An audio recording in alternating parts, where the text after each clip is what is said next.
आखिर हम क्यों जी रहे हैं? हम पृथ्वी पर क्यों आए हैं? आइए जानते हैं। कभी 80 साल के बुजुर्गों को ध्यान से देखिए। सारी उम्र उन्होंने जीवन के बहुत से पड़ाव पार किए होते हैं। बचपन, जवानी, करियर, शादी, बच्चे, फिर बच्चों की शादी। मुझे तो आज तक ऐसा कोई बुजुर्ग नहीं दिखाई दिया जो अपने जीवन से संतुष्ट हो या किसी को ये कहते सुना कि जीवन जीकर मजा आ गया। कितना खूबसूरत था जीवन। इतनी उम्र बीतने के बाद भी उनके मन में कोई ना कोई इच्छा बची रह जाती है। मेरी पहचान के एक बुजुर्ग है, अभी भी उनका एक आखिरी सपना बचा है कि मेरे इस पोते के बेटे की शादी देख लूं, फिर भगवान मुझे उठा ले, कोई गम नहीं। आखिर हम किन चीजों में खुशियां और जीवन ढूंढ रहे हैं? क्या आपको लगता है सभी इच्छाएं कभी खत्म होंगी? ऐसा कभी नहीं होने वाला। अमेरिका के 20वें सबसे अमीर व्यक्ति की मौत से पहले एक रिपोर्टर ने पूछा, सर ने अपने इतना कुछ हासिल किया, मुझे लगता है आपके सारे सपने, सारी इच्छाएं पूरी हो गई होंगी। व्यक्ति ने गुस्से में कहा, तुम्हारा दिमाग सही है, मुझे अमेरिका का सबसे पहले नंबर का व्यक्ति बनना था, लेकिन मैं अभी बहुत पीछे हूँ। इतनी दौलत की कमी है और तुम कितना बेहुदा सवाल पूछ रहे हो।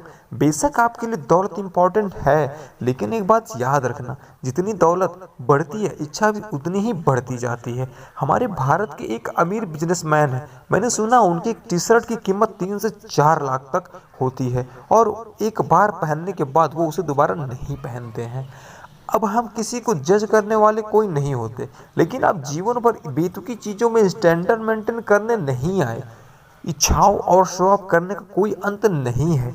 अगर आप केवल अपनी बेतुकी इच्छाओं को पूरा करने के लिए जी रहे हैं तो कोई फायदा नहीं। अगर दौलत ही सब कुछ होती तो भगवान बुद्ध जैसे लोग अपनी दौलत और महल छोड़ जंगल नहीं जाते। पैसे वाले और जीने वाले एक भी व्यक्ति का नाम इतिहास में लंबे समय तक नहीं रहता। अगर तुम अपनी इच्छाओं के हिसाब से चलोगे तो तुम जीवन के अंत समय तक कुछ चिल्लर चीजें इकट्ठा कर लोगे और अंत समय तक इच्छाएं बची होंगी।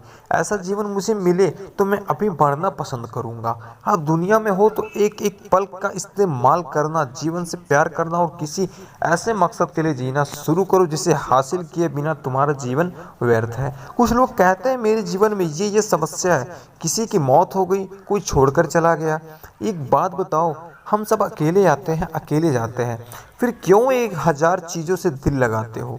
आप परमानेंट तो नहीं रहोगे ना यहाँ। इतने कम समय के लिए जीवन में हम छोटी छोटी बातों को बड़ा बनाकर रोते रहते हैं। अगर जीवन का फैलाव 1 करोड़ गुना है तो आपकी समस्या उसके सामने 0 भी नहीं है। उस 0% समस्या के लिए आप इतने बड़े जीवन को बर्बाद कर देते हो। दुनिया में कुछ भी खोए जाए, लेकिन मुस्कुराना और आगे बढ़ना किसी भी कीमत पर मत छोड़ना। कई लोगों को मैंने कहते हुए सुना है, मेरे जीवन का आखिरी सपना ये गाड़ी लेना है, ये फलाना काम करना है। मैं सोचता हूँ इतनी कीमत जीवन और इतनी सारी एनर्जी ईश्वर ने हमें दी है, उसका उपयोग करके लोग स्वामी विवेकानंद जितने महान बन सकते हैं। उस एनर्जी का उपयोग लोग कितनी तुच्छ चीजों में कर देते हैं। चीजें मात्र इकट्ठी कर लेना जीवन का लक्ष्य नहीं है। अपनी बुद्धि और अपने जीवन को इस लेवल तक पहुंचाओ कि आपके जैसा कोई दूसरा ना हो। विचारों और व्यक्तित्व से महान बनो, चीजों से नहीं। चीजों से कोई महान नहीं बनता। तो बुद्ध अपनी दौलत कभी ना छोड़ते। अपने जीवन के हर एक पल को जी लो। अगर इसे ना समझ पाओगे तो अंत समय तक बेवजह की इच्छाओं में उलझे रह जाओगे।